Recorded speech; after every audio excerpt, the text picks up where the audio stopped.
Bismillahirrahmanirrahim.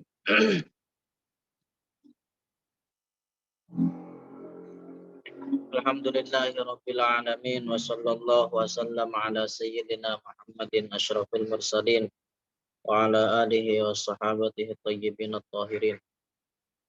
Allahumma la sahla illa ma ja'altahu sahla wa anta taj'alul hazna idza syi'ta sahla. Allahumma 'allimna ma yanfa'una wanfa'na bima 'allamtana zidna 'ilma wa na'udzu bika min hali ahli nar. Allahumma rizqna al-ikhlasa fil niyyati wal qawli wal amal. Lillahi ta'ala. Allah, di siang hari yang berbahagia ini kita kembali akan melanjutkan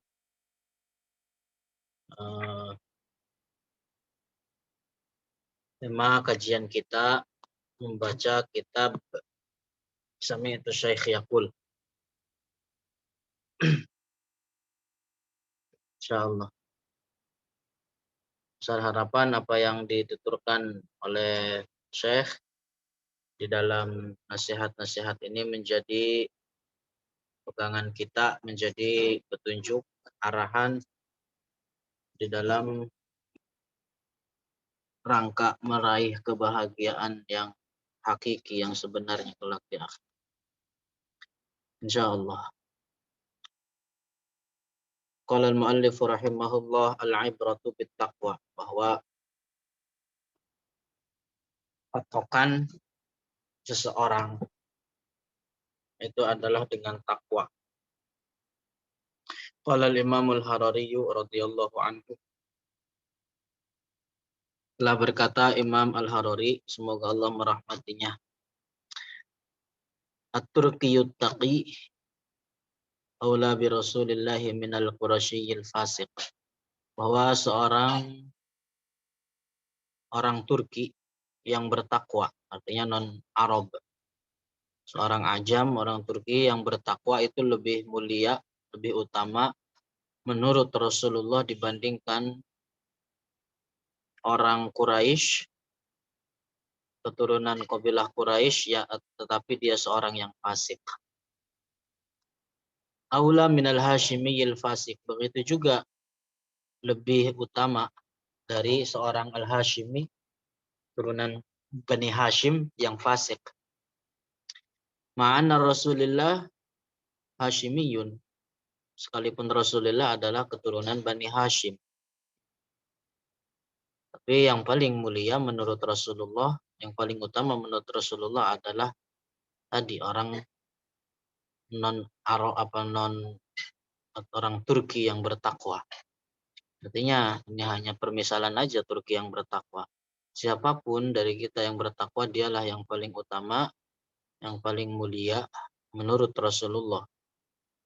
Di nasab, keturunan, tidak menjadikan orang mulia di hadapan Rasulullah, akan tetapi yang menjadikan mulia adalah ketakwaan. Ma'adzalika hadzal Hashimi alladzi laisa taqiyan, meskipun demikian keturunan Bani Hashim yang bukan seorang bertakwa, At-Turkiyu orang Turki atau Al-Farisiyu orang Al-Farisi, alladzi huwa taqiyun, yang mana ketika dia seorang yang bertakwa itu akrab, lebih dekat kepada Rasulullah, wa ahabbu ilaihi, dan lebih dicintai oleh Rasulullah.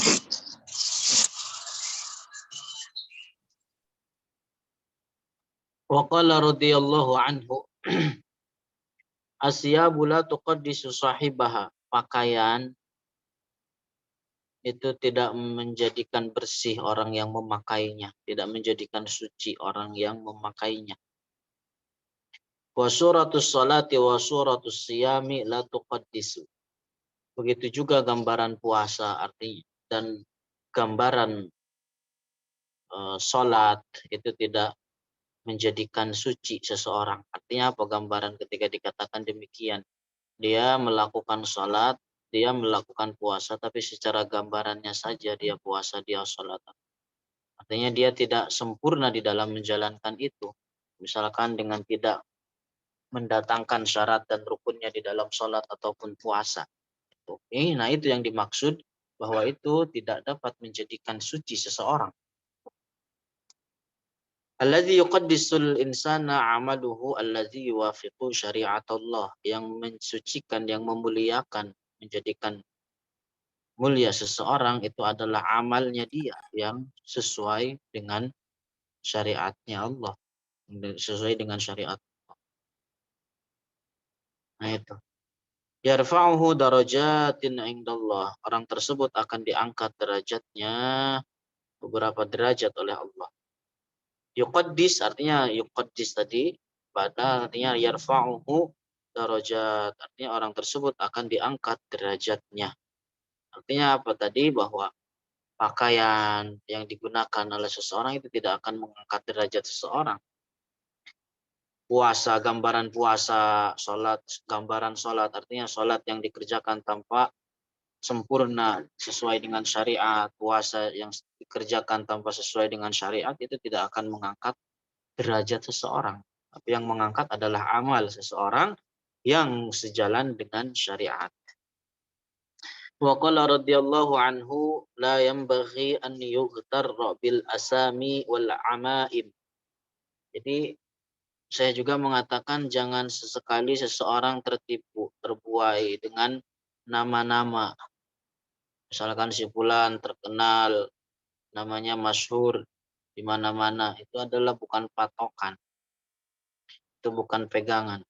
Wal amaim juga jangan tertipu dengan udeng-udeng imamah yang besar, gede, segede ban Vespa. Jangan tertipu. Al-amaimu yalbasu had-dajjal wal mu'minus shadiq. Karena imamah, udeng-udeng itu, gede, mancung, biasa. Itu bisa aja dipakai oleh seorang dajjal, seorang pendusta, dan juga bisa juga dipakai oleh seorang mukmin yang shadiq, benar. Kemudian al-ibratu bimuwafaqatil Qur'ani wal hadis. Kemudian juga patokan adalah sesuatu yang dikerjakan sejalan sesuai dengan Al-Quran dan hadis. Qala al-Imamul Harari radhiyallahu anhu ahlul ghurur kasirun yadhunnuna bi anfusihim annahum ahlul fahm. Jadi orang yang tertipu, betapa banyak orang yang tertipu itu mereka menganggap diri mereka bahwa mereka adalah orang yang paham. Jadi orang yang tertipu begitu menganggap diri mereka adalah mereka paham terhadap agama. Wahum waqi'una fi hadidil kufri, padahal pada hakikatnya mereka terjerumus di dalam jurang, di dalam lembah-lembah kekufuran. Al-ibratu fi muwafaqatil Qur'ani wal hadis. Jadi ibrah, patokan adalah sesuai apa yang sesuai dengan Al-Qur'an dan hadis. Alladzi wafaqal Qur'ana wal hadis hadzal ladzi yurja lahu an yakuna min ahli na'imil muqim. Jadi orang yang sejalan sesuai dengan Al-Qur'an dan hadis, maka dialah yang diharapkan masuk dalam surga, termasuk ahlun na'im, dapatkan kenikmatan-kenikmatan untuk selamanya. Alladzi la yata'allamu ilma ahli sunnah, orang yang tidak mempelajari ilmu ahli sunnah, hadhil aqidah wal ahkam allati hiya daruriyatun, yang mana orang tidak mempelajari ilmu ahli sunnah mencakup di dalamnya tentang hal akidah, tentang hukum-hukum, terutama hukum-hukum ilmu agama yang pokok, yang mana dengan ilmu tersebut orang bisa mengetahui perkataan-perkataan kufur, perbuatan-perbuatan kufur, keyakinan-keyakinan kufur. Meskipun dia orang yang tidak belajar akidah dan ilmu agama yang pokok, meskipun dia sering melakukan khalwat, artinya sendiri, menyibukkan diri dengan ibadah, menyibukkan diri dengan wirid, zikir, tetapi tanpa didasarin dengan akidah yang benar dan ilmu agama yang daruri, maka tidak akan ada manfaatnya sedikit pun bagi orang itu. Kemudian bersyukur kepada Allah adalah dengan mentaatinya. Mentaati di dalam setiap hal-hal yang diwajibkan dan meninggalkan setiap hal-hal yang diharamkan. Syekh telah berkata bahwa ilmu agama itu adalah petunjuk untuk meraih kemenangan, untuk meraih kesuksesan dan keselamatan di akhirat. Dengan ilmu agama, seseorang bisa mengetahui bagaimana dia bersyukur kepada Allah. Karena hakikat dari bersyukur kepada Allah adalah mentaatinya, menjalankan setiap kewajiban-kewajiban dan meninggalkan setiap perkara yang diharamkan. Ini makna dari syukur. Makna atau bagaimana cara seseorang bersyukur kepada Allah. Makanya jangan sesekali kita lalai atau teledor, malas-malasan dari menyebarkan ilmu ahli sunnah. Tidak setiap seorang muslim yang belajar ilmu itu bisa diambil ilmunya. Artinya tidak bisa setiap orang muslim yang belajar kemudian belajar kepada dia. Tidak semua bisa diambil ilmunya. Al-muslimu la yusaqu bihi litalaqqil ilmadin illa iyakuna siqatan. Jadi seorang muslim itu tidak bisa dipercaya untuk diambil ilmu agama dari orang tersebut kecuali kalau memang dia adalah seorang yang siqoh, seorang yang terpercaya. Dayyinan artinya dia seorang yang memiliki perhatian terhadap perkara hal-hal yang berkaitan dengan agama. Adlan juga seorang yang adil, artinya bukan pelaku dosa besar, bukan mereka atau dia yang senantiasa kontinuitas melakukan perbuatan-perbuatan dosa kecil, dan juga bukan mereka yang melakukan hal-hal yang menghilangkan wibawa. Seperti orang misalkan itu mimma yakhrumul muru'ah, menghilangkan wibawa, seperti orang yang banyak main catur, atau mereka banyak yang menyibukkan diri dengan main merpati. Itu adalah hal-hal yang menghilangkan muru'ah. Nah, jadi ilmu agama tidak bisa diambil dari orang yang seperti demikian. Tapi diambil dari seorang yang siqah, seorang yang adil, menjalankan kewajiban-kewajiban dan meninggalkan hal-hal yang diharamkan. Laisa ayyu muslimin darasal ilma yutalaqqa minhu. Jadi tidak setiap muslim belajar ilmu kemudian belajar kepada dia. Artinya kita belajar kepada dia, tidak demikian.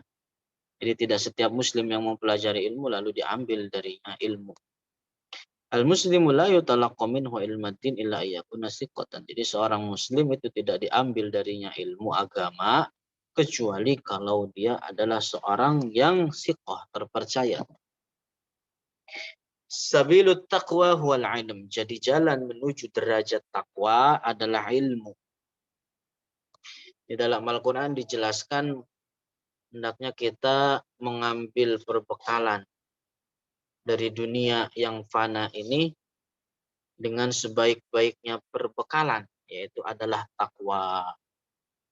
Dan jalan atau satu-satunya jalan menuju derajat takwa itu adalah ilmu, Oleh karena Allah Ta'ala ketika menghendaki bagi seorang hamba kebaikan, maka dia pahamkan baginya, bagi orang tersebut ilmu agama. Dia permudah bagi orang tersebut mempelajari ilmu agama. Artinya diberikan pemahaman rizki berupa ilmu yang berkaitan dengan agamanya. Jadi Allah berikan juga kepadanya pemahaman tentang bagaimana mengetahui hal-hal yang Allah wajibkan kepadanya agar bisa dikerjakan dengan sebenarnya, agar bisa ditunaikan dengan sebenarnya. Juga orang yang dikehendaki oleh Allah bagi kebaikan bagi seorang hamba, maka Allah berikan juga kepadanya pengetahuan bagaimana dia bisa menjalankan atau meninggalkan sesuatu apa yang Allah haramkan kepada.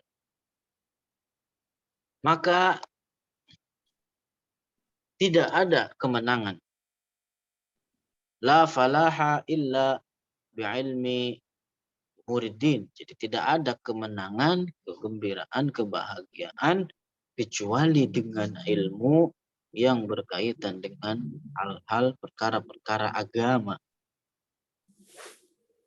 Al-aqidah allati hiya afradul faraid. Yang pertama yang paling dikedepankan, yang paling wajib untuk didahulukan adalah ilmu akidah. Summal ahkamul amaliyah, kemudian hukum-hukum amaliyah. Lianna ilmu tauhid huwa afdalul ulum, karena ilmu tauhid adalah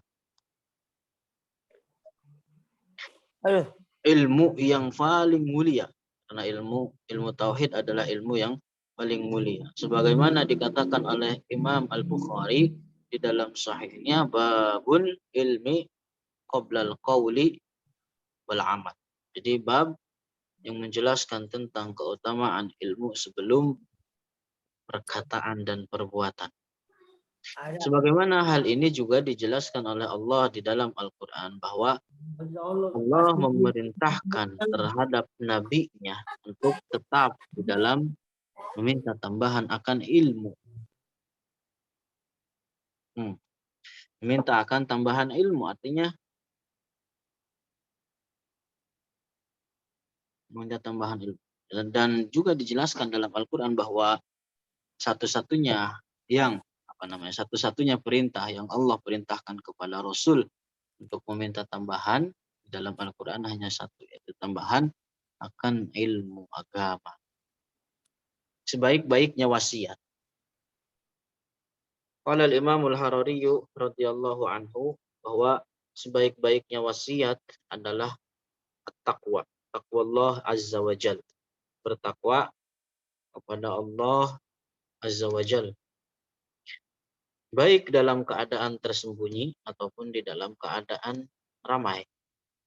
Baik ketika sendiri ataupun ada bersama orang lain. Sesuatu yang nampak dari sesuatu yang nampak dari kita ataupun dari sesuatu yang tersembunyi. Maka nasihat bagi diri ini dan bagi kita semua adalah wasiat untuk senantiasa kita sama-sama bertakwa kepada Allah, baik di dalam diri kita, keluarga kita, pasangan kita, anak-anak kita, tetangga kita, teman-teman kita, orang-orang yang kita cintai, di dalam harta kita, perkataan kita, perbuatan kita, dan seluruh keadaan kita. Qabla an yakuna dirhamun wala dinar. Sebelum hari akan datang di mana hari yang tidak akan bermanfaat lagi dinar dan dirham. Itulah hari kiamat. Artinya kita bertakwa. Jadi takwa ini yang akan menjadi sekat pemisah antara seseorang dan perbuatan maksiat kepada Allah. Sesungguhnya Allah Ta'ala mewajibkan terhadap para hambanya untuk saling menasihati. Artinya tidak menipu antara satu dengan yang lainnya. Karena sesungguhnya menipu adalah sesuatu yang diharamkan. Sama halnya di dalam perkara-perkara yang berkaitan dengan muamalat, seperti misalkan jual beli atau lainnya. Atau menipu di dalam hal urusan yang berkaitan dengan penghalalan, hukum penghalalan ataupun pengharaman, maka ini adalah sesuatu yang diharamkan. Maka betapa banyak orang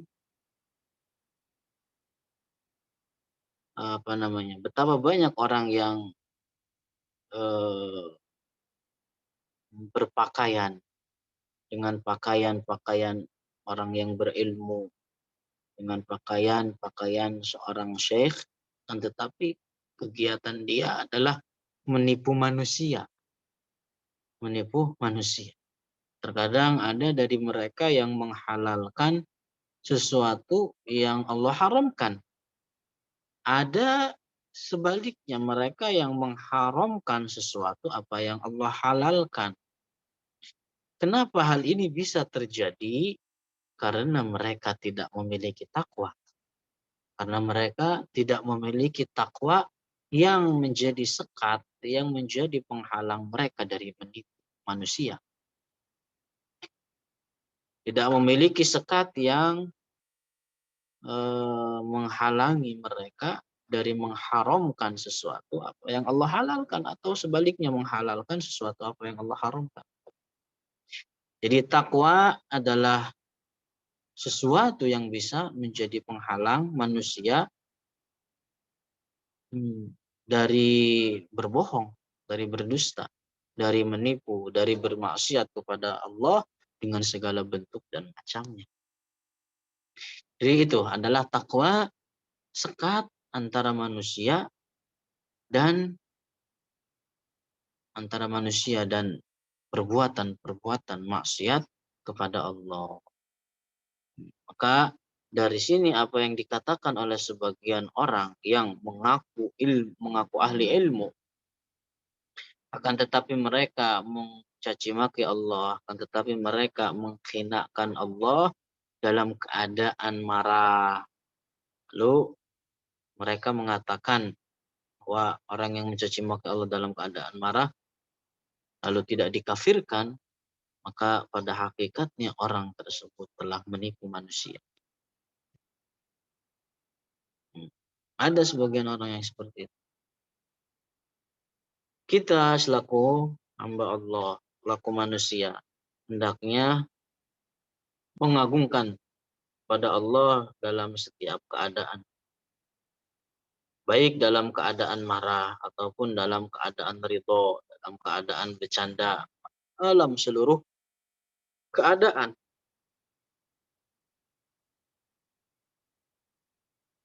Nah, di antara jumlah atau di antara bentuk penipuan seseorang di dalam perkataannya, perkataan sebagian manusia bahwa ketika seseorang marah lalu mencaci maki Allah dalam keadaan marah tersebut, katanya tidak dikafirkan. Nah, orang yang mengatakan demikian pada hakikatnya dia telah menipu.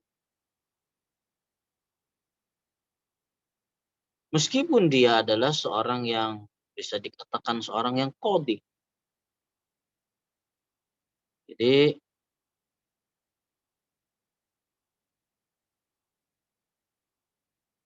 orang yang ada ceritakan oleh Syekh bahwa ada seorang qadhi, katanya sampai cerita kepada Syekh bahwa ada seorang qadhi, kemudian dia mengatakan terhadap seseorang dia mengucapkan qadhi tersebut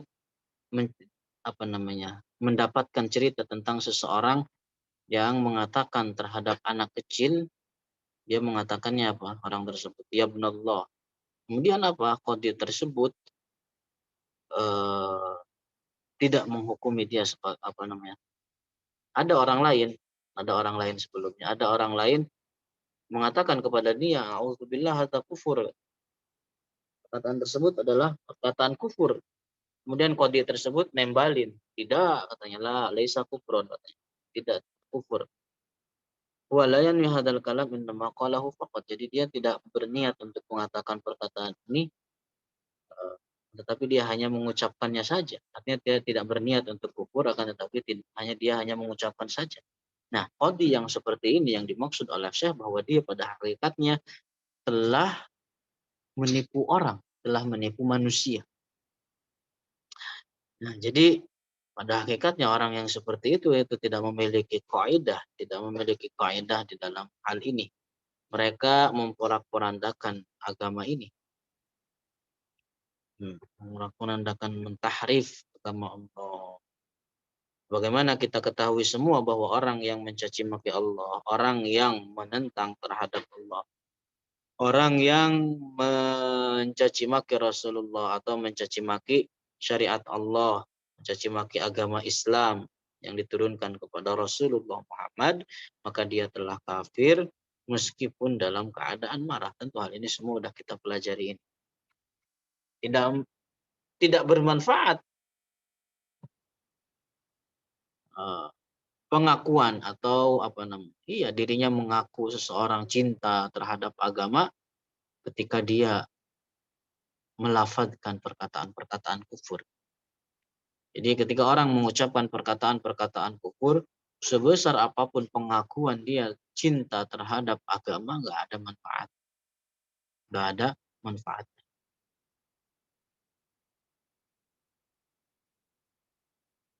Jadi Allah Ta'ala pada hakikatnya juga tidak mewajibkan kepada hambanya untuk menjaga niat saja, akan tetapi juga diwajibkan kepada kita untuk menjaga niat, artinya menjaga niat dari meyakini keyakinan-keyakinan kufur, dan juga menjaga lisan-lisan kita dari perkataan-perkataan kufur. Begitu juga Allah wajibkan kepada kita untuk menjaga seluruh anggota badan kita agar tidak terjatuh dalam perbuatan-perbuatan kufur, yang mana di dalamnya mengandung unsur penghinaan terhadap agama ini. Seperti orang yang misalkan menghinakan Al-Quran, menginjak-injak Al-Quran, menginjak nama Allah dengan sengaja. Padahal dia tahu bahwa di dalam kertas tersebut ada tulisan Allah. Wa qala radhiyallahu anhu, kemudian saya juga berkata, dituntut dari setiap manusia ini mengetahui tentang keadaan masanya, zamannya. Jadi matlubun minal insani ayyakuna basiron bizamani, mengetahui zamannya dia itu. Artinya segala sesuatu yang terjadi di zamannya ini, baik dari kebaikan ataupun keburuknya, hendaknya masing-masing dari kita ketahui.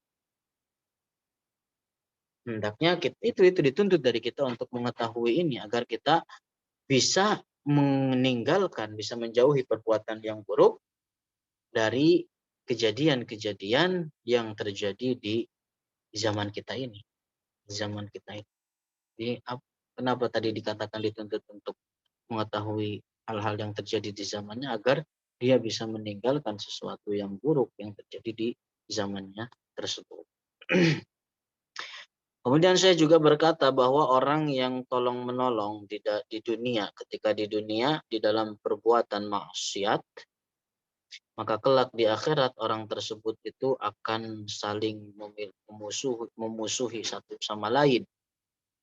Jadi orang satu dengan yang lain tolong-menolong dalam maksiat ketika di dunia, maka kelak di akhirat orang tersebut akan saling bermusuhan.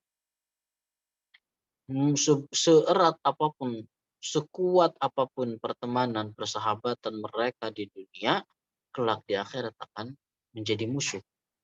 Akan menjadi musuh. Jadi ini musuhan dengan ini dan ini musuhan dengan ini. Karena apa? Ketika di dunia mereka tolong-menolong di dalam kemaksiatan. Jadi seerat, sekuat apapun persahabatan, pertemanan mereka, pada hakikatnya kelak di akhirat itu akan saling bermusuh.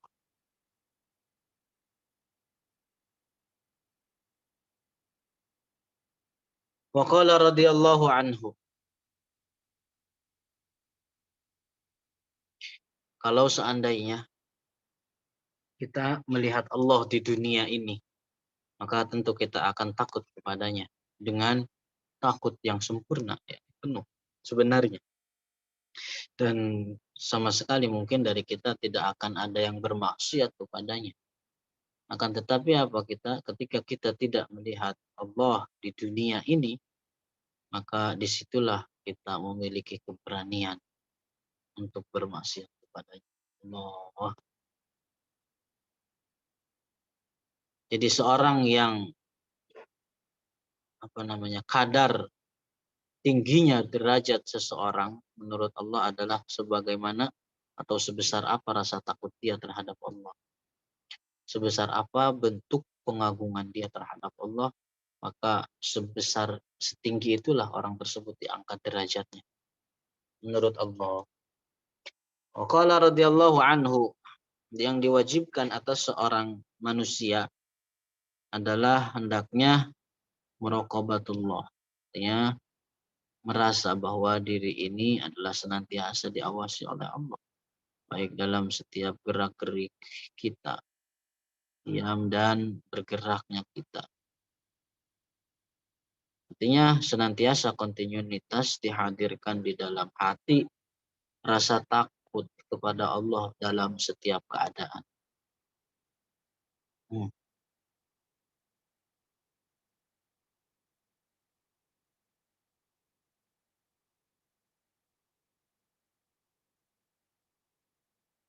Kemudian al-amru bil ma'rufi wan nahyi 'anil munkar.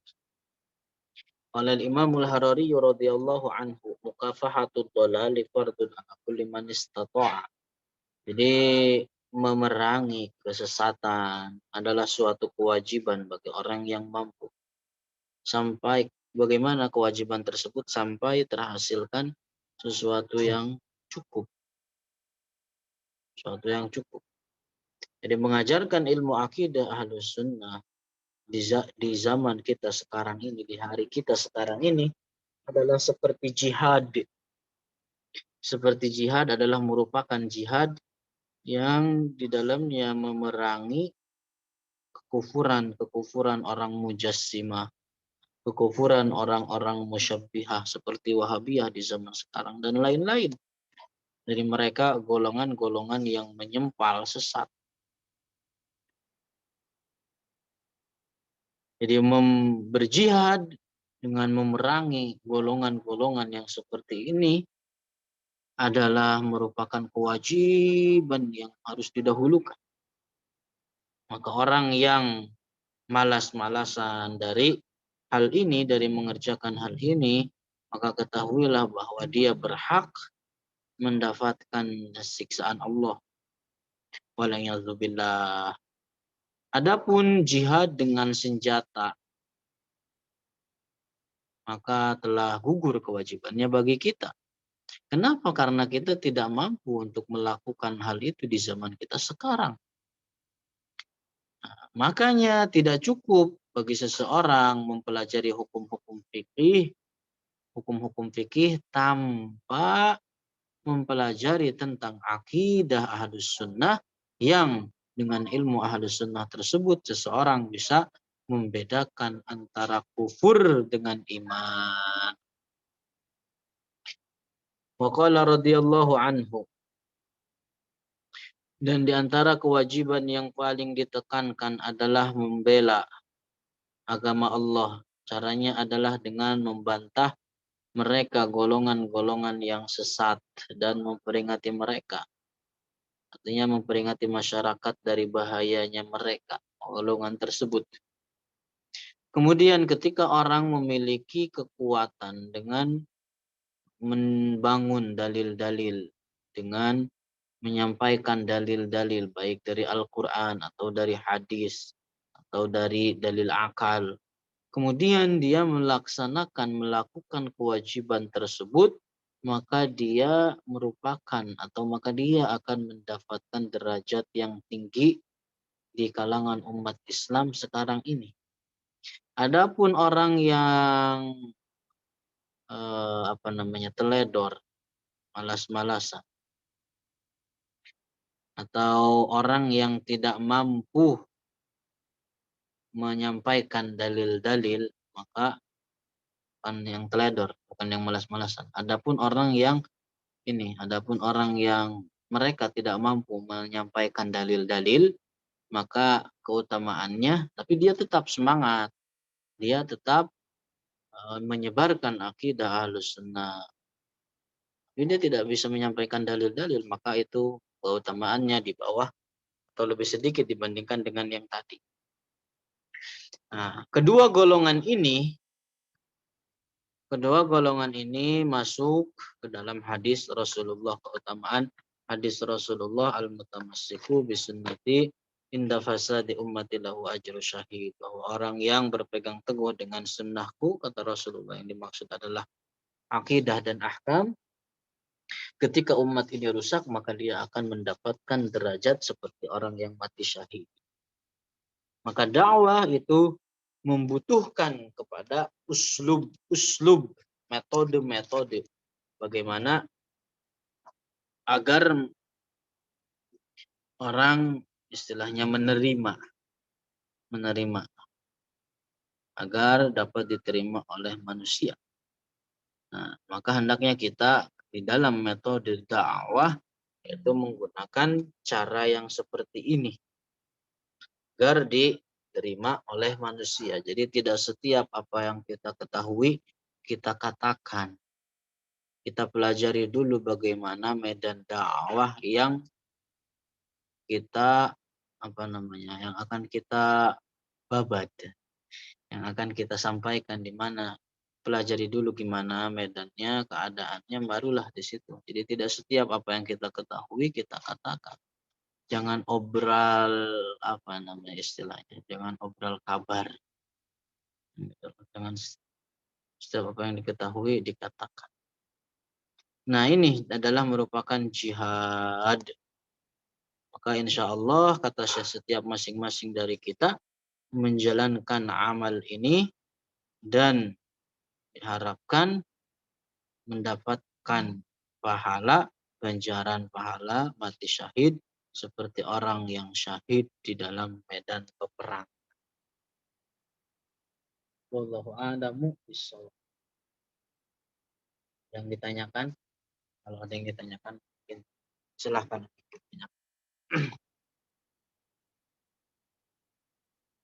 Kalau tidak ada mungkin kita tutup sampai di sini.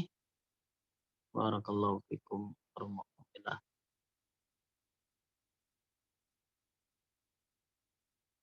Main admin